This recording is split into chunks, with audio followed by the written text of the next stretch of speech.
Masechet Iruvin Daf Kuf. Et nous commençons la page précédente, 4 lignes avant la fin, à la Mishnah, Ilan Shaya Meser Halaretz. Là, nous avons encore, dans cette Mishnah, des Xerot, des Chachamim, l'interdiction. Nous allons voir aussi, à la fin de la Mishnah, dans la Gemara, d'utiliser un arbre, c'est-à-dire de s'asseoir sur un arbre, de se pencher, de s'appuyer sur un arbre Shabbat. Et nous terminerons notre daf d'aujourd'hui avec tout un mood de Haggadah, concernant aussi les relations entre l'homme et sa femme. Et l'Agma nous rapportera même quelles sont les klalot, la malédiction que la femme a reçue au moment de la faute de Chava. Donc tout d'abord, on va reprendre à la Mishnah. Ilan Shaya Meser Halaretz. Un arbre, Shaya Meser, dont les branches tombaient à la Haaretz sur la terre, c'est-à-dire que nous avons le tronc au milieu et les branches sur les côtés qui descendent et qui forment toute une mechitza autour de ce tronc. Donc nous avons à côté du tronc un endroit qui est entouré de mechitzot, puisque les branches peuvent servir aussi de mechitzot, de parois. Tout dépend bien sûr si les branches ont une hauteur de 10 tfachim, que le tronc est suffisamment haut, les branches redescendent et qu'il y ait une mechitza de 10 tfachim, et aussi comme la Mishnah va nous le dire, à condition que les branches arrivent jusqu'au sol. Donc jusqu'au sol, pas vraiment, puisque nous avons le principe de la voûte, donc dans les 3 tfachim du sol. C'est ce que la Mishnah nous dit, Imen nofo gavoa minaret, si le nof, les branches, ne sont pas hautes de la terre, shloshat tfachim, de 3 tfachim, donc c'est la voûte, c'est comme si c'est fermé, mais taltelim tartav, on peut porter sous cet arbre, c'est considéré comme un rishut ayachid. Un autre point nous dit la Mishnah, shorashav gevoim minaret shloshat tfachim, si nous avons un arbre dont les racines sont surélevées, sont plus hautes que le niveau du sol, de 3 tfachim, donc là on ne considère pas que c'est la terre arasemirta, même si c'est une racine, c'est comme un arbre, et donc lo yeshev alehem, on ne pourra pas s'asseoir dessus, puisque nous avons l'interdiction de s'asseoir sur un arbre. Amar Ravuna berid Rav Yoshua. Ravuna berid, le fils de Rav Yoshua, nous dit En metaltelim bo yoter betzatayim. Sous cet arbre, bien que nous sommes entourés de mechitzot, des branches de cet arbre, du feuillage, on n'a pas le droit de porter lorsqu'il y a plus de betzatayim de 2 CA, c'est-à-dire, comme nous l'avons vu, de 100 amot sur 50 amot, ou bien de 70 amot, veshiraï, mais 2 tiers de hama et 4 tfachim. Sur 70 amot et 4 tfachim, c'est le shiur de betzatayim. Si c'est plus grand que betzatayim, on ne pourra pas porter. Maïtama, pour quelle raison? C'est-à-dire la question de la Gemara, c'est que nous avons vu le din du karfaf, tout enclos, tout endroit qui est entouré de mechitzot, a le statut de rishut hayachid. S'il y a une maison, c'est-à-dire qu'il a été moukaf ledira pour une habitation, même si il fait des kilomètres carrés, on pourra porter à l'intérieur. C'est vrai que lorsque le karfaf n'est pas moukaf ledira, on est limité au betzatayim, mais ici demande la Gemara, on se servait de cet arbre comme dira, comme habitation, pour, comme nous allons le voir, au moins les shomrim, les gardiens, et donc on devrait permettre de porter même au-delà de betzatayim. Donc maïtama, pour quelle raison? Nous commençons d'Afkouf, la Gemara répond, Mishum Davidira, Shetashmisha Lehavir. Puisque c'est une habitation, Shetashmisha Lehavir, dans son utilisation, et Lehavir, c'est-à-dire, non pas pour ici, mais pour l'extérieur. Rashi nous dit, on ne vient pas habiter sous cet arbre, mais simplement les gardiens du champ vont profiter de cette ombre pour se protéger du soleil. Donc c'est une habitation, mais qui n'est pas pour l'habitation elle-même, mais pour l'extérieur, les havir, pour les champs. Et nous avons une règle que nous avons vue donc dans les prakim précédents. On ne pourra pas porter plus de betzatayim pour une telle dira, puisque l'utilisation n'est pas à l'intérieur, mais pour l'extérieur, pour garder un champ.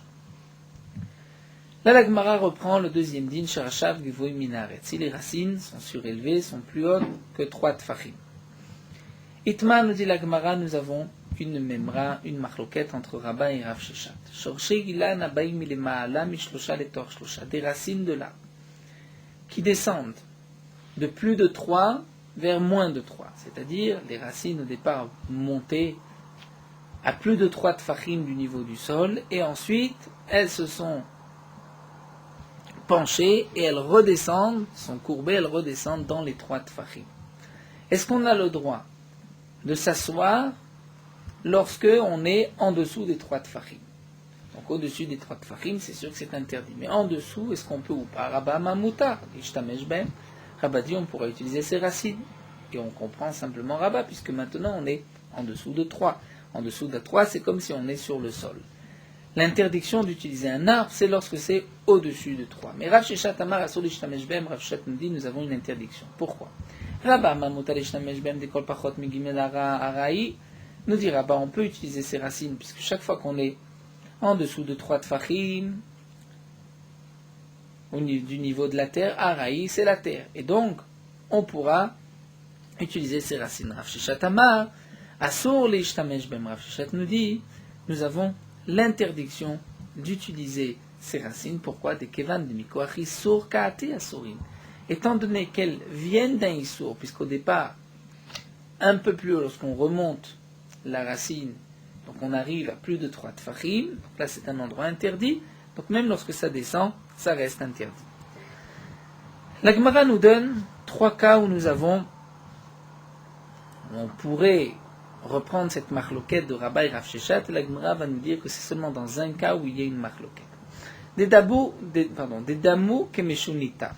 Lorsque les racines ressemblent, comme meshunita nous dit Rashi, une dent, un rocher en forme de dent. C'est-à-dire, nous avons des racines qui montent, et de ces racines, il y a même d'autres petites racines qui descendent vers le sol. Nous avons un dessin, ici sur le côté, le dessin de Rashi, sur le côté à gauche, nous avons une racine qui monte, et il y a de cette racine des petites racines qui descendent. Donc dans ce cas-là, des salkin les racines qui montent à plus de 3 tfachim asurim, on n'a pas le droit de les utiliser. Des nartin les tatae, celles qui descendent charou, c'est-à-dire, nous explique Rashi, les racines qui ne sont pas montées à plus de 3 tfachim, ou même les petites racines qui sortent de cette branche, alors que la branche était encore sous les 3 tfachim, charou, dans ce cas-là c'est permis, puisque on n'est pas monté au-delà des 3 tfachim. Maintenant, les tzadim, dire sur les tzadim, les côtés. C'est-à-dire, nous explique Rashi, lorsque des petites racines sortent d'une grande racine qui est déjà au-dessus de 3 tfachim, on a une petite racine qui descend. Là, nous avons Plukta de Rabba et Rav Sheshat, la marloquette entre Rabba et Rav Sheshat, étant donné que d'après Rav Sheshat, cette racine était montée, donc elle vient d'un issour, même si maintenant l'utilisation se fait en dessous de 3 dans les 3 tfachim, malgré tout, ça reste interdit. Vechen an-nigra, nous dit la Gemara, de même la marloquette, Rabba et Rav Sheshat, concerne aussi le an-nigra. C'est quoi an-nigra, nous dit Rashi? Lorsque nous avons un sillon, un creux dans la terre, où il y a une petite rivière, cette rivière amène l'eau au champ. Nous avons, nous dit Rashi, un arbre au milieu. Ce charitz, ce trou, est étroit. L'arbre, le tronc de l'arbre, est plus large que ce charitz, et donc il déborde sur les côtés. Donc nous pouvons avoir une racine qui sort de cet arbre. Si on compte à partir du bas du tronc, c'est-à-dire dans l'eau, à partir du niveau de l'eau par exemple, donc on est à plus de 3 tfachim. Mais étant donné que ce tronc est aussi, il va manger sur le sol, puisqu'il est plus large, donc il va sortir sur le sol, donc à partir du côté du niveau du sol, on est à moins de 3 tfachim. Alors est-ce qu'on considère que cette racine, cette branche, est à plus de 3 tfachim ou à moins de 3 tfachim? On calcule le niveau dans la rivière ou bien sur les côtés. Et bien là encore, nous avons une marloquette Rabba et Rav Sheshat. Donc là, nous avons encore la marloquette Rabba et Rav Sheshat, puisque Rav Sheshat dit, on compte à partir de la profondeur, et puisque c'est plus de 3 tfachim, donc ça vient d'un issour, c'est interdit. Vechen bekiren zavit ndagma, même si c'est dans un angle, c'est-à-dire il y a un angle de mur, il y a un arbre qui est à l'angle et qui aussi sort, puisque l'arbre va grossir sur le mur, sur les murs de cet angle. Donc vu du mur, nous avons moins de 3 tfachim à partir du mur. Mais vu d'en bas, nous avons plus de 3 tfachim. Nous avons encore la marloquette, Rabba et Rav Sheshat. Et Rashi précise, c'est seulement lorsque c'est dans un angle. Mais si c'est à côté d'un mur, et étant donné que des 3 côtés, on est à plus de 3 tfachim, c'est seulement du côté du mur qu'on est à moins de 3 tfachim. La même Rabba est d'accord qu'on ne tient pas compte du côté du mur, puisqu'il y a au moins 3 côtés découverts. La Gemara continue, Aoudikla d'Avel Abaye, Abaye avait un palmier dans sa maison, avait salik beipuma. Et ce palmier sortait du toit de sa maison, il y avait une fenêtre dans sa maison, le palmier sortait, et il y avait, on va dire, des branches de ce palmier qui étaient, si on compte à partir du bas, à plus de 3 tfachim, et si on compte à partir du toit, c'était dans les 3 tfachim du toit. Donc pouvait-il utiliser ces branches, poser un objet, s'appuyer dessus, atteler Kamed Rav Yosef, Vesharele. Rav Yosef a permis. Amar Ravacha bar Tachlifa, Vesharelecha Keraba. Dit Rava bar Tachlifa, il t'a permis, comme l'enseignement de Rabba, c'est-à-dire on tient compte du niveau du toit. D'après Rav Sheshat, ça devrait être interdit. La Gemara me dit, mais Pshita, c'est évident. C'est évident que d'après Rav Sheshat, étant donné que ceci vient du sol, de la maison, et donc dans la maison c'est à plus de 3 tfachim, ça devrait être interdit. L'agma dit Maud et Tema, j'aurais pu croire le Rav Sheshat, que même d'après Rav Sheshat c'est permis, pourquoi Beta keman de mal et damé. On peut dire, comme nous l'avons vu plusieurs fois, cette notion que la maison c'est comme si elle est entièrement pleine. Puisqu'elle est entièrement pleine, donc on pourrait dire que on compte les 3 tfachim seulement à partir du toit, et donc l'ishtamesh bepachot mishalosh samour legag, on pourrait utiliser à moins de 3 tfachim du toit, donc kamashmalan. Ravacha bar Tachlifa, que cet enseignement, ce que Rav Yosef a permis, c'est d'après Rabba. La Gemara continue, Tna, nous avons vu dans la Mishnah, Shorashat Voy Minaret Shoshat Tfachim. La Mishnah nous a dit que si les racines sont plus hautes du niveau du sol de 3 Tfachim, lo yeshev aleem, on ne pourra pas s'asseoir dessus. Echidame demande la Gemara, id lo adre qui fait, si la racine ne redescend pas, n'est pas courbée, Pshita, c'est évident qu'on n'a pas le droit, puisque nous avons, nous dit Rashi, une Mishnah dans Masechet Betzak, on n'a pas le droit de monter sur un arbre. Donc à plus de 3 tfachim, la racine a le statut de l'arbre. Et là, nous dit l'agma, on est obligé de dire à Falgavdad réquipé, que même si la racine redescend, et malgré tout c'est interdit. Donc c'est comme l'enseignement de Rav Sheshat, une question contre Rava, l'agma dit l'eau. L'olam de l'oad réquipé, on parle que les racines ne sont pas courbées, ne redescendent pas. Kamash malan, alors quel est le chidouche? À Falgav Tzidorechat Shavela, le chidouche, c'est que même si le sol est surélevé d'un côté, et donc, vu de ce côté-là, on est à moins de 3 tfachim, malgré tout, puisque des autres côtés, nous sommes à plus de 3 tfachim, donc on ne tient pas compte seulement de ce côté, comme nous l'avons vu plus haut, même Rabbah est d'accord. Tanou Rabbanan, l'agma continue avec une braïta, sur Sheilan, Shkuvim, Minaresh, Shoshat Tfachim, des racines qui sont plus hautes du niveau du sol de 3 tfachim, Oshi Eshchalal Tartem, ou bien il y a un trou, un creux sous ces racines, Shloshat Tfachim, de 3 tfachim, Afalpi Shetzido Echat Shavelaretz, même si d'un côté c'est au même niveau que du sol, c'est moins de 3 tfachim, Arezelo Yishevalem, on ne pourra pas s'asseoir sur ces racines. Pourquoi les fichen Olim Ba'ilan? Puisque nous avons l'interdiction de monter sur un arbre, Venitlim Ba'ilan, on n'a pas le droit de s'étendre sur un ilan, sur un arbre, Ve'en Nishanim Ba'ilan, on ne pourra pas s'appuyer sur un arbre. Toutes ces interdictions d'utiliser l'arbre, c'est une xéra des chachamim, de peur que par la suite, on risque de détacher ce qui est accroché à l'arbre, une feuille, un fruit. Velo yale beilan beodium, on ne pourra pas s'asseoir, monter sur un arbre avant Shabbat, veishev sham kolayom kolo, et rester tout Shabbat sur l'arbre. Echad ilan vechad kol bema, que ce soit sur un arbre ou sur une bête, puisque la xéra est aussi la même, on n'a pas le droit de chevaucher une bête pendant Shabbat. Aval. Bo, Siach ou Mehara, Vegeder, mais si c'est un puits, donc un trou, une sorte de grotte, pour Siach ou Mehara, la différence c'est dans la manière dont ce trou est fait, s'il est rond, s'il est profond. Vegeder, ou un mur, Metapez, volé, Metapez, Yor. Il pourra monter, grimper et même descendre, va filer une Mehama, et même si c'est sans amot. C'est-à-dire, nous explique Rashi. Ici, la Braïta vient nous dire la raison pour laquelle on ne monte pas sur un arbre, ce n'est pas parce qu'il y a une tira, il y a une difficulté de monter sur l'arbre, mais c'est de peur qu'on risque de détacher ce qui est attaché à l'arbre. Et donc c'est pour cela que dans un puits ou sur un mur, on a le droit de grimper, puisque là on ne risque pas de détacher quoi que ce soit, il n'y a pas d'interdiction de se fatiguer et de grimper à l'arbre. La Gemara continue, nous avons une contradiction. Tanechada, une braïta qui nous dit Malamutar l'eret, si quelqu'un est monté sur l'arbre, il a le droit de redescendre. Vetanechada sur l'eret, une autre braïta qui nous dit il a l'interdiction de redescendre. Lokasha, nous dit la Gemara, on ne va pas faire de machloket, on va dire il n'y a pas de contradiction. Kan mi beodion, kan mi shecha shecha. Tout dépend s'il est monté avant Shabbat ou pendant Shabbat. Si quelqu'un est monté avant Shabbat, on lui permet de redescendre. Pendant Shabbat, on lui interdit une sorte de knas. Tu resteras sur l'arbre pendant Shabbat puisque tu as transgressé Shabbat. Ou bien, je peux te donner une autre réponse. Les deux braïtot, c'est Mishra Shecha. Une fois que la tombée de la nuit est venue, il est monté pendant Shabbat, donc il a transgressé Blokasha. Kan Beshogeg, kan Bemezi. Tout dépend s'il est monté Beshogeg, il ne savait pas que c'était interdit, ou bien s'il savait. Dans le cas où il savait que c'était interdit, il restera.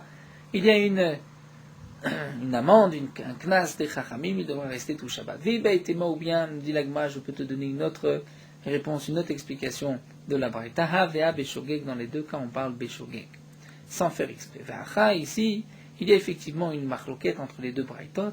Est-ce qu'on a fait un knas, une amende pour le shogeg à cause du mésid? L'un pense, quand ce shogeg a tout signifié, Marsaba Kansina, l'un pense qu'on a fait un knas. C'est vrai qu'il est shogeg, mais on a fait un knas pour ne pas que demain tu sois mésid. À cause du mésid, on a fait aussi pour celui qui l'a fait involontairement. On va savoir l'okansinan, et l'autre pense que l'okansinan, on ne fait pas de knas. Amar Ravuna Bedravishua nous dit que Tanaï, c'est comme une marloquette Tanaïm. Est-ce que on a le droit de descendre de l'arbre si on est déjà monté? Là, Ravuna Bedravishua nous ramène à une autre machloquette entre Rabbi Lezer et Rabbi Yehoshua. Une machloquette concernant les dîmes des korbanot. Nous avons dans les korbanot une obligation après la shrita, après avoir égorgé le korban et avoir reçu le sang dans un keli. Le Kohen devait prendre ce sang et l'asperger sur le misbéar, sur l'autel. Parfois, il fallait l'asperger d'un seul coup, dire matana achat, verser d'un coup. Parfois, c'était sur les 4 côtés, arba kranot, sur les quatre coins du misbéar. Parfois encore, c'était shtaim she'en arba, c'est-à-dire seulement à 2 endroits, comme 4 endroits, c'est-à-dire dans les angles. On jetait d'un coup et on touchait les 2 angles. Il y a des korbanot où la mitzvah était donnée en une seule fois, comme par exemple, nous dit Rashi, le sang d'un bechor, d'une bête premier-née. Et il y a d'autres où c'était arba matanot, c'est comme par exemple un korban khatat. Lorsque le sang s'est mélangé, donc si c'est le sang d'un bechor avec le sang d'un autre bechor qui s'est mélangé, puisque de toute manière l'un c'est d'un seul coup, l'autre c'est aussi d'un seul coup, donc on pourra prendre tout et le verser d'un seul coup. Il y a un mélange, donc certainement qu'il verse les deux. De même, lorsque 2 korban khatat se sont mélangés, le sang de 2 korban khatat, on prendra le sang des deux et on fera les 4 matanot, 4 endroits, étant donné que à chaque fois on prend un peu du sang de ce khatat et un peu du sang de l'autre khatat. Quel va être le din lorsque du sang de bechor et du sang de khatat se sont mélangés? Si on fait 4, donc on rajoute sur le bechor. Si on fait qu'une seule matana, on diminue sur le sang du khatat. Et nous avons une interdiction, bal tosif, de ne pas rajouter sur les mitzvot, mais aussi bal tigra, de ne pas diminuer. Donc là, la Gemara nous rapporte une Mishnah dans Zvachim. Anitanim be matana achat, les korbanot qui devaient être aspergés d'un coup.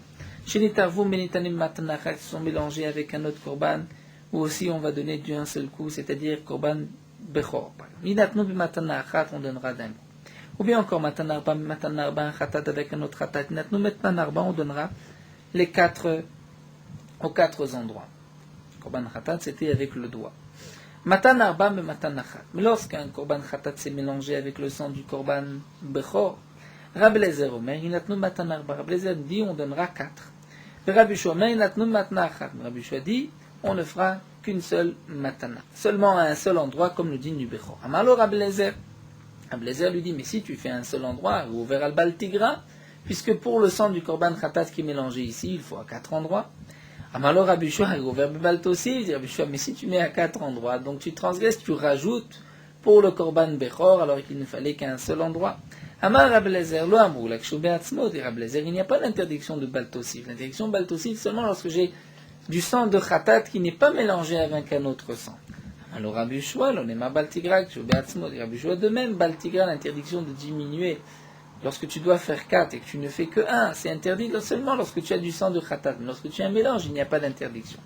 De plus, dit Rabbi Shua, Kshenatata, lorsque tu donnes 4, c'est vrai que tu transgresses baltosif, et lorsque tu ne donnes pas, tu ne mets qu'une seule matana, tu transgresses baltigra. Mais lorsque tu fais baltosif, tu transgresses avec une action. Baltigra, tu transgresses shevalta, c'est sans faire d'action. Et donc, d'après Rabbi Shua, il vaut mieux s'abstenir et transgresser, mais là, sans aucune action, le digne de baltigra, plutôt que de faire une action et de transgresser baltosif. Donc nous dit Rabbi Shua, Kshenatata vartal baltosif, lorsque tu donnes, tu es transgressé sur baltosif, asitamas vietre, tu fais une action. Kshelonatata, lorsque tu ne mets pas aux 4 endroits, tu mets qu'un seul endroit, vartal baltigra, c'est vrai que tu transgresses baltigra, ne pas diminuer, velo asitamas vietre, mais tu n'as pas fait d'action. Donc nous dit la Gemara, les Rablezer d'Amaratam Koumasé Adif, d'après Rablezer qui dit que Koumasé Adif, il vaut mieux donner aux 4 coins du misbéar, même si tu vas transgresser avec une action. Donc là aussi nous dit la Gemara, Achiname Yered, il vaut mieux descendre. Il vaut mieux descendre plutôt que de rester sur l'arbre et de transgresser, puisque nous dit Rachid, même lorsqu'on reste en arbre, on utilise l'arbre, on transgresse l'interdiction des Rabbanan. Donc il vaut mieux descendre, même si en descendant tu continues à transgresser, mais tu transgresses avec une action, c'est pas grave, il vaut mieux descendre. Alors que Rabbi Shua d'Amaratam Sheval Adif, après Rabbi Shua qui dit il vaut mieux transgresser sans rien faire, là aussi il vaut mieux rester là où tu as Chiname lo Yered. La Gemara dit Dilma Loi. Peut-être qu'on ne peut pas comparer la marloquette de Rabbi Shua et de Rabbi Lezer. C'est-à-dire, quand est-ce que Rabbi Lezer a dit qu'il vaut mieux mettre aux 4 coins du misbéar, même si tu fais une action, c'est seulement il y a des cas de mitzvah, parce qu'après tout, tu fais quand même une mitzvah. Lorsque tu mets aux 4 coins, tu fais une mitzvah, pour le korban khatat, tu accomplis le commandement positif. Avalachad le avid mitzvah, mais si tu ne fais pas de mitzvah, tu es en train d'être poresh, nous dit Rachid, de t'éloigner de la vera, puisque si tu restes sur l'arbre, tu transgresses. Tu n'accomplis rien en descendant, donc c'est vrai qu'en descendant tu fais encore une avéra, mais donc de s'éloigner d'une avéra en faisant une avéra, ça nous dit l'Egmara, peut-être que Rabbi Lezer n'a pas permis, Rabbi Lezer a permis de faire une avéra, mais si tu accomplis une mitzvah, ou peut-être inversement aussi, quand est-ce que Rabbi Shua dit qu'il vaut mieux s'abstenir, ne rien faire, c'est seulement, et là, et nous tournons la page de l'Okavilisura, si tu ne fais rien, tu ne transgresses pas. Donc c'est vrai que tu n'as pas mis aux 4 coins. Tu transgresses baltigra, mais tu ne fais pas une action, tu ne transgresses rien en t'abstenant. Alors que avalacha, des kavidisura, mais ici, tant que tu restes sur l'arbre, tu transgresses. Achiname de Yered, peut-être que Rabbi Lezer nous permettra aussi de descendre de là. La Gemara continue, nous avons Tanechada, une braïta qui nous dit Echadilan lach, que l'arbre soit frais, Vechadilan yavesh, ou qu'il soit sec. Vetania Edar, et nous avons une autre braïta qui dit Bamed varem amourim, quand est-ce que nous avons l'interdiction d'utiliser, de monter sur un arbre, c'est belach, lorsqu'il est frais. Aval beyavesh muta. Mais lorsqu'il est sec, c'est permis. Pourquoi c'est permis? Puisque, a priori, lorsqu'il est yavesh, donc il n'y a rien, l'arbre est mort, puisque l'arbre est mort, donc il n'y a pas d'interdiction, même de couper quoi que ce soit de l'arbre. Donc la Gemara nous dit, comment allons-nous expliquer cette contradiction de ces deux braïtot? Amar Rabbi Yehuda lo kasha, kam mishigizo machlif, kashen bizogo machlif. Nous dit Rabbi Yehuda, tout dépend. Si le tronc va revenir ou pas, c'est-à-dire, quand est-ce qu'il n'y a pas d'interdiction d'utiliser un arbre? C'est lorsqu'il est vraiment sec, au point qu'il est mort, et il va se casser. Mais lorsque le tronc risque de reprendre, là il y a une interdiction d'utiliser l'arbre.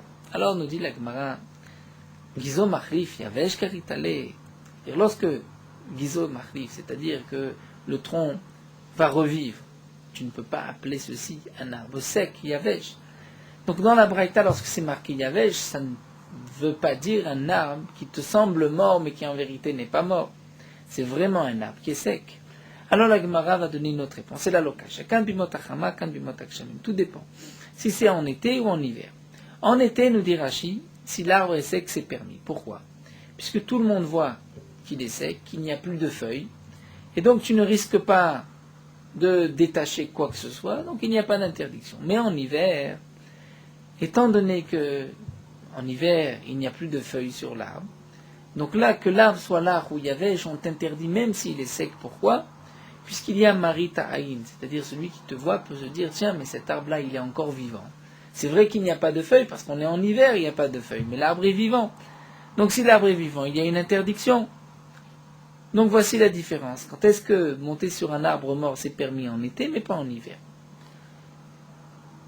Demande la Gemara, mais bimot achama, en été, lorsque l'arbre est sec, malgré tout un attrait péré, il peut faire tomber des fruits. Dit Rachid, des fruits qui sont restés, il risque de les faire tomber. C'est sûr qu'on n'interdit pas de monter sur un arbre sec en été, de peur que tu risques de monter sur un arbre frais, un arbre vivant. Il dit ça de toutes les manières, on ne fait pas. Pourquoi? Parce que même lorsque tu montes sur l'arbre, il n'y a pas d'interdiction en soi. C'est une xéra de peur que tu vas te détacher. Donc monter sur un arbre, c'est une xéra. Interdire de monter sur un arbre sec, de peur que tu vas monter sur un arbre frais, un arbre vivant, ça c'est une xéra contre une xéra. Mais ici, s'il y a des fruits sur l'arbre sec qui est bimotachama en été, c'est vrai que l'arbre est mort, donc tu ne transgresses pas, mais tu risques ensuite de détacher d'un arbre qui est vivant, et donc là il n'y a qu'une seule xéra. Alors la Gemara répond, on parle ici dans le cas de l'écapéré qu'il n'y a plus de fruits sur l'arbre. Dans ce cas-là, c'est permis de monter sur un arbre mort en été. Demande la Gemara, va connaître kinse, pourtant il y a des petites brindilles, des petites branches qui vont tomber. Begedouda, nous dit la Gemara, on parle que c'est un yiro, c'est-à-dire il y a juste le tronc où il n'y a déjà plus de branches. Et il demande la Gemara, et pourtant va avec les Afsatia, Rav était dans la ville d'Afsatia, va Asar Begedouda, il a même interdit d'utiliser un arbre qui n'avait que le tronc et qui n'avait pas de branches. La Gemara répond, Rav bik'am matza vegadar bageder. C'est-à-dire, nous explique Rashi, Rav se trouvait dans un endroit où il n'y avait pas de Benetora, les gens n'étudiaient pas. Et donc, il risquait de confondre et de ne pas faire la différence entre ce qui est permis et interdit. Comme cette vallée, comme cette bika, nous dit Rashi, lorsqu'il n'y a pas de gardien, donc tout est ouvert. Et donc c'est pour cela que Rav a mis des barrières, a interdit, même dans ce cas-là, de peur qu'on risque ensuite de transgresser, puisqu'on ne sait pas faire la différence.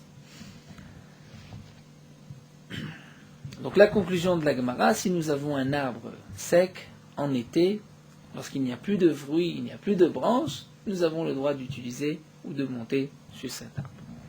Amar Rame Baraba, Amar Ravasi, Rame Baraba, nous disons Ravasi, Asur l'Adam Shealech al Gabe Asalmim Bes Shabbat. Nous avons l'interdiction de marcher sur des herbes pendant Shabbat. Mishum Sheneemar, puisque c'est marqué.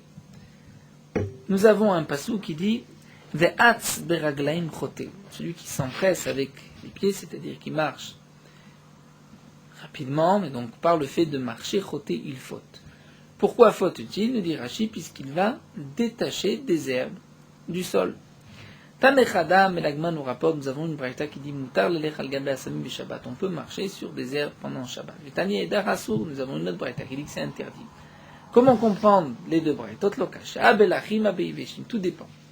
Si ces herbes sont lachim, sont humides, sont fraîches, donc là il y a une interdiction de marcher de peur de les détacher, puisque c'est tolesh.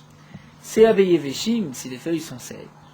Donc là, c'est comme si elles sont déjà détachées, elles sont mortes et il n'y a pas d'interdiction. Ou encore, je peux te donner une autre réponse. Ça, d'Abelachim, on parle dans les deux cas, dans les deux braïtot, que les herbes sont humides, sont fraîches. Velokasha, kan bimotachama, kan bimotakshamim. Tout dépend si c'est en été ou en hiver. C'est-à-dire, que signifie c'est en été ou en hiver? Là, nous avons un Rashi, mais un Rashi qui est un peu plus loin, qui n'est pas à sa place. Rashi nous dit, en été, il y a des graines, il peut y avoir des épis, ces herbes quelques graines, et ces graines risquent de tomber. Et donc il y a une interdiction de tlisha par rapport à ces graines. Bimot akshamim, il n'y en a pas. Vi baitema, où je peux te dire encore, havea bimot achama, on peut expliquer les deux braïtot en été, velo kaché, adesem mesane, adesem mesane. Tout dépend s'il a des chaussures ou pas. Et lorsqu'il n'a pas de chaussures, nous dit Rashi, donc les herbes risquent de s'attraper, de se bloquer entre ses doigts du pied, de s'arracher. Lorsqu'il a une chaussure, c'est permis, puisque la chaussure écrase entièrement l'herbe. On peut donner une autre réponse et dire, dans les deux cas, même lorsqu'il met des chaussures, on peut expliquer la braïta. Tout dépend s'il y a une sorte de clou dans ses chaussures ou pas. S'il y a des clous, donc les clous risquent d'arracher, c'est interdit. S'il n'y en a pas, c'est permis. Ou une dernière réponse, même dans le cas où il y a des clous, où il y a masmer dans sa chaussure, mais tout dépend. Tout dépend si ces herbes sont longues ou pas. Si elles sont longues, c'est interdit puisqu'elles risquent d'être arrachées, sinon c'est permis. Nous dit l'Agma, mais maintenant qu'on est possède comme Rabbi Shimon, c'est-à-dire Rabbi Shimon qui dit d'avoir chez Mitkaven Moutar, lorsque tu marches et tu ne penses pas arracher, c'est permis. Donc là aussi, Kul Hushare, dans tous les cas, c'est permis. Tosfot nous dit, malgré tout ce qui est permis, c'est concernant ces herbes, mais concernant l'arbre, il n'y a pas de permission. Un autre point qu'il faut faire attention, bien sûr, c'est que ça ne soit pas psychrécha. C'est-à-dire si quelqu'un, même lorsqu'il va marcher, c'est sûr qu'il va arracher, même d'après Rabbi Shimon, ça sera interdit. Nous continuons avec des Agadot, toujours de Ramé Baraba, cette fois-ci de Ramé Bachama, au nom de Ravasi. Fama Ramé Bachama, Maravasi, nous dit Ramé Bachama au nom de Ravasi. Asur la Adam, Shiachou Vishto Lidvar Mitzvah. Un homme a l'interdiction de forcer sa femme aux relations conjugales. Chez Nehemar, comme c'est marqué, Ve'adz Beraglaim Chote, c'est-à-dire celui qui s'empresse, il faute. Et là nous explique Rashi, Beraglaim, c'est aussi une allusion, la chaîne Tashmish, des relations de l'homme et sa femme. Donc lorsque l'homme force sa femme, il est aussi choté. Fama Rabbi Yoshua ben Levi, nous dit Rabbi Yoshua ben Levi, Kol HaKofi Ishto Lidvar Mitzvah, tout celui qui force sa femme aux relations conjugales, Avlo Banim Shnen Muganim, il aura des enfants qui ne seront pas de bons enfants. Amar Avika Bachanam Maikra, d'où est-ce que nous l'apprenons du Passouk? Nous avons une allusion dans le Passouk, c'est marqué Gam Belo Da'at Nefesh Lotov, c'est-à-dire au début de ce Passouk, c'est marqué Gam Belo Da'at Nefesh Lotov. Et ensuite c'est marqué Ve'atz Beraglaim Chote, c'est-à-dire lorsque quelqu'un s'empresse, et c'est Belo Da'at, sans le consentement de sa femme, Nefesh, c'est-à-dire les âmes qui vont naître, les enfants de Lotov ne seront pas bons. Tanana Me'achi, nous avons aussi une braïta, Gam Belo Da'at Nefesh Lotov, Zakofi Shto Lidvar Mitzvah, c'est celui qui force sa femme Lidvar Mitzvah, Ve'atz Beraglaim Chote, et celui qui s'empresse aussi, Fod Zeh Boel Veshone, c'est-à-dire une blagma, c'est celui qui a une première relation, qui ensuite en a une deuxième, et nous dit Rashi, les matriarches, il force sa femme, et pourtant, demande l'agma, Va'amar Rava, Rava a dit, Arotse Lasot Kol Banav Scharim Ibol Vishne, Gemara dans Masechet Nida, celui qui va avoir des garçons, doit avoir des rapports l'un après l'autre. Pourquoi? Puisque, comme la Gemara l'a expliqué dans Masechet Nida, si c'est Ish Mazriat Trila, c'est le moyen en premier, à ce moment-là c'est une fille. Si Ish Mazriat Trila, c'est un garçon. Donc peut-être qu'au moment de la première Beila, c'était l'homme qui était Mazriat Trila. Donc, lorsque Yishne par une seconde fois, peut-être qu'entre-temps, donc, la femme va être Mazriat Trila, et donc au moment de la deuxième relation, c'est la femme qui fait Mazriat Trila, il pourra avoir des garçons. Donc nous voyons qu'au contraire, Yibol Vishne, ceci est conseillé pour avoir des garçons, et nous venons de voir, Boel Vishne, ce n'est pas bien, la Gemara répond Loka, chacun est da'at, kan shulda, tout dépend si sa femme est d'accord ou pas.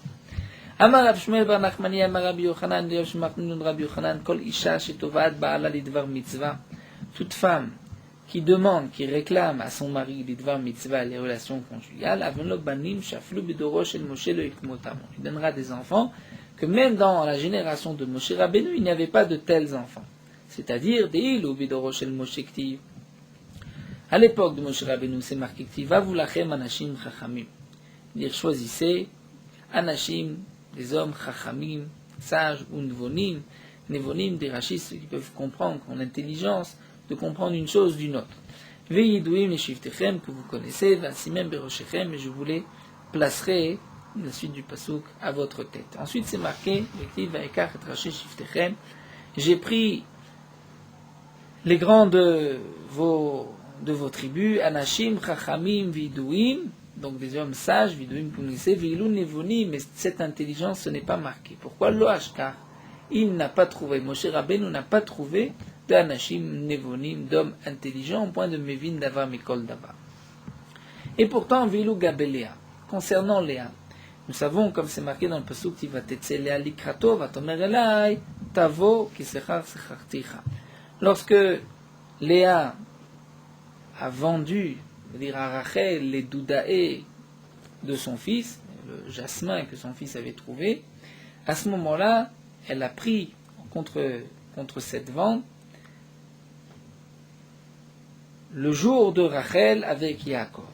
Et donc lorsque Yaakov est rentré des champs, c'est Léa qui est sortie à sa rencontre et qui lui a dit, c'est chez moi que tu viens ce soir. Donc on voit que puisque Léa a demandé à Yaakov, effectivement, ensuite c'est marqué, des enfants d'Issachar, Yodé Bina Laïtim, qui avait cette Bina, ensuite c'est marqué la date Maasé Israël, Rachem Matay, Mechonem Alpiem, et donc c'est eux qui dirigeaient tout le peuple, il y avait 200 à leur tête. Donc on voit que des enfants de Issachar, et Issachar est né de cette union au moment, cette relation donc de Léa avec Yaakov, après cette histoire des Doudaï, donc on voit que lorsque Léa a demandé, c'est là qu'elle a eu des enfants aussi grands, donc plus grands que la génération de Moshe Rabbeinu, puisque Bnei Issachar, il y avait cette Bina que Moshe Rabbeinu n'a pas trouvée. Alors la Gemara demande, et pourtant, nous allons voir qu'au contraire, une femme ne doit pas demander. Une femme, nous allons voir par tsniout, par discrétion, ça fait partie aussi des klalotes, comme la Gemara va nous le dire, des malédictions de la femme ne doit pas réclamer.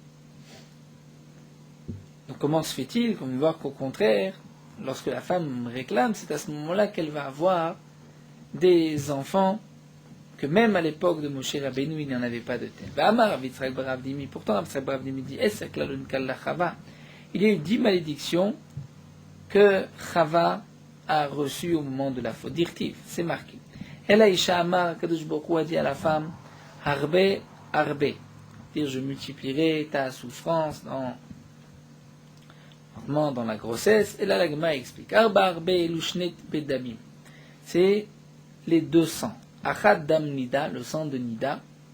Ve achad dam betulim, et le sang aussi du dam betulim, au moment de la première relation. Ça aussi, ces 200 font partie de la klala de la femme. Ensuite, etzboner, zetzar gidul banim. Etzboner, c'est-à-dire ta souffrance, c'est d'élever les enfants. Comme explique le Maharsha, bien que l'homme aussi a le tsar gidul banim, mais la femme qui est à la maison a un peu plus de tsar gidul banim que l'homme. Ensuite, ve'eroner, c'est la grossesse et tsar à Ibour. Là aussi, il y a une bénédiction. La femme va souffrir pendant le Ibour. Rachid dit même que toutes les moubarot sont considérées comme malades, comme cholot, comme faibles et malades. Le Maharsha pose la question, mais ici, il est étonnant que nous avons d'abord Gidul Banim et ensuite le moment de la grossesse et même de la naissance. Certains Mefarshim, le Torah Traim répond que d'abord vient le Tzak Dulbanim du premier, et la femme n'a pas eu le temps d'élever le premier, que déjà elle tombe enceinte, elle va avoir les souffrances du hibour de la grossesse. Be'etzev teledi banim, dans la difficulté, dans la souffrance, tu enfanteras, kemashmao, donc comme on le comprend, c'est-à-dire le tsahar au moment de l'accouchement. Ve'elisher teshukater, c'est-à-dire ton envie sera vers ton mari, mais la mèche aisha mishtokeket al baala beshera sheyotze lederer. De là, on apprend qu'une femme recherche la compagnie de son mari au moment où son mari doit partir en voyage. Ve'oyim sholbar, mais malgré tout, c'est lui qui te dominera, c'est-à-dire, mais la mèche aisha tovad belev. On apprend que la femme réclame dans son cœur, elle ne réclame pas, nous dit Rashi, elle a honte de le dire, de le demander, ve'aish tovea bépé, mais l'homme, lui, réclame bépé.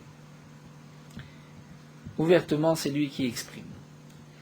Zoï mida tova benashim, bien que c'est une klala, mais c'est une mida tova, c'est-à-dire c'est une sniout qu'une femme ne réclame pas. Donc nous avons une contradiction. Nous venons de voir qu'au contraire, lorsque la femme réclame, c'est bien, alors que là, on voit que le contraire, c'est un manque de tsniout. La Gemara répond, Ki kamrinan de mirtse artsoye kame. Ce que nous avons dit, c'est-à-dire non pas lorsqu'elle va le dire, le réclamer, l'exprimer, mais lorsqu'elle va lui faire des allusions, comme dit Rashi, par exemple, elle va se s'arranger, s'habiller pour son mari, que son mari va comprendre. Ça, c'est le cas de Rabbi Yochanan, ou Kol Isha Shetovad Ba'ala. Ils ont des enfants que même à l'époque de Moshe Rabbeinu, il n'y en avait pas de tel. Mais la Gemara pose la question, pourtant dans le conte, on revient sur ces 10 klalotes, lorsqu'on fait le conte, nous n'en avons vu que 7. Anesheva vient. Kater Ravdimi, Amar Ravdimi nous dit, Atufa kevel. La femme est enveloppée comme un avel, comme un endeuillé. C'est-à-dire une dérachi, la honte de sortir avec la tête découverte. Umenuda mikol adam. Elle est exclue de tout homme. Mise en quarantaine de tout homme. La Gemara va expliquer par la suite qu'est-ce que ça signifie. Vechavusha bebet asori, mais elle est enfermée en prison. Puisque comme c'est marqué, kol kvoda bat meler penimat, le kavod de la fille du roi, c'est à l'intérieur dans la maison. Maï menoude mikol adam, que signifie que la femme est menouda mikol adam, celui séparé de tout homme. Et les mamishum dasir la yichud, si c'est parce que la femme a l'interdiction de s'isoler avec un homme, donc elle est menouda, elle ne peut pas s'isoler avec un homme, mais ça nous dit sur les yichud. Un homme aussi a une interdiction de s'isoler avec une femme. Elle a d'assirer les bétrés. Que signifie menouda mikol adam? C'est qu'une femme n'a pas le droit de se marier avec 2 hommes, alors que un homme a le droit de se marier avec 2 femmes. Bematnita tana. Dans une braïta, nous avons 3 autres points. Megadelet se'ar kelilit, c'est-à-dire elle va avoir de longs cheveux, comme Lilith nous dit Rashi, c'est une chaîne, un démon. Veyoshevet ou mashtenet maim kebehema. Elle va s'asseoir et uriner comme une bête. Rashi nous dit, c'est le derrière d'une brida et d'une mule de faire ainsi. Venasit kar le baala, et elle devient aussi comme le coussin de son mari, puisque c'est marqué de Nida, que le mari voulait maala au moment du tashmish. Vedar, donc demande l'agma pourquoi ceci n'a pas été rapporté d'après Ravdimi, d'après la première braïta, puisque l'agma répond à neshvachula, puisque ceci au contraire est un shvach. C'est-à-dire c'est un shvach, puisque nous dit Rashi, lorsqu'elle s'assoit pour uriner, c'est au contraire une marque de tsniout. Le Mefarshim explique, bien que la Braïta considère que c'est une klala, c'est simplement parce qu'elle est comparée comme une bête. Mais en soi, d'uriner ainsi, c'est une marque de discrétion, de signe de pudeur. Nase kar le baala, nous dit Rashi, d'après cette explication shvachula, ce n'est pas une klala, puisqu'au contraire, c'est plus difficile pour l'homme que pour la femme. Il y a un autre point que le Maharsha pose la question, mais sur Megadelet Seaklit, ceci n'a pas été répondu, en quoi c'est un shvach. Et le Maharsha explique que ceci fait partie de ce que nous avons vu plus haut dans la Braïta, Atufa ke Avel, qu'elle est enveloppée comme un endeuillé. C'est-à-dire, elle se couvre la tête comme un endeuillé. Alors l'agma nous dit, c'est Shvachula Damar Rapriya, puisque Rapriya dit Maï Dirtiv. Nous allons apporter une preuve que d'uriner assis, comme la pirda, c'est au contraire une marque de tsniout. Maï Dirtiv, quelle est la signification du pasouk? Le pasouk dit Malefenu Miba'amotaret, c'est-à-dire Akadosh Baruch Hu nous apprend des bêtes de la terre, ou Meof Hashamayim Echakemenu, et des oiseaux du ciel, il nous rendra intelligents. Donc on apprend de cette pirda qui, elle, va s'asseoir et uriner. C'est le coq chez Mefaïz, d'avoir des relations avec la poule. D'abord, il est Mefaïz, c'est-à-dire il demande son consentement, comme la Gemara va le rapporter. il lui promet des tas de choses. Amar Rabbi Yochanan nous dit, il malé notna Torah. Si la Torah n'avait pas été donnée, Ainu la midin sinut mechatul, on aurait appris la discrétion du chat. Pourquoi nous dit Rashi? Puisque le chat ne fait pas ses excréments devant tout homme, au contraire, il se cache et il cache aussi, ensuite il recouvre ses excréments. Fait gezel le vol minemala de la fourmi, puisque lorsque les fourmis préparent leurs réserves pour l'hiver, une autre fourmi ne va pas prendre les réserves une fourmi ne va pas prendre les réserves qu'une autre fourmi a déjà préparées. Vers Arayot mi-yona, on aurait appris les Arayot, l'action interdite de la Yona, puisque nous dit Rashi, la Yona ne s'accouple qu'avec, et la colombe qu'avec son bazouk, le mâle et la femelle. Derech Eretz mi-tarnegol, on aurait appris le Derech Eretz, la bonne conduite du tarnegol, c'est-à-dire du coq. Pourquoi? Nous dit la Gemara, donc la manière du tashmish du tarnegol, chez Mefayez vachar karboel. Maï Mefayez là, qu'en quoi le tarnegol est Mefayez, en quoi le coq est Mefayez la poule, Amar Rabbi Yehuda, Mara vachik amarla. Donc le coq dit à la poule, c'est-à-dire, nous explique Rashi, lorsqu'il bat des ailes, juste avant, il lui dit Zavina nelecha ziga de matulecha, car je vais t'acheter un habit qui va te couvrir jusqu'aux pieds. Les bâtards, achi, mais ensuite, lorsqu'il a terminé, Amarla, il lui dit, donc, puisqu'il n'a pas de quoi lui acheter un habit, donc là, il baisse sa tête, et à ce moment-là, il dit Lishamte le karbelate de uternegola, et qu'on lui enlève la crête de ce tarnégol, s'il a la possibilité de t'acheter et qu'il ne le fait pas. C'est-à-dire le coq promet, en fin de compte, il dit je n'ai pas, et la preuve que je n'ai pas, c'est qu'il est prêt à se dire que si vraiment il a la possibilité que ce n'est pas vrai, eh bien qu'on lui arrache, qu'on lui enlève sa crête. Nous allons nous arrêter ici.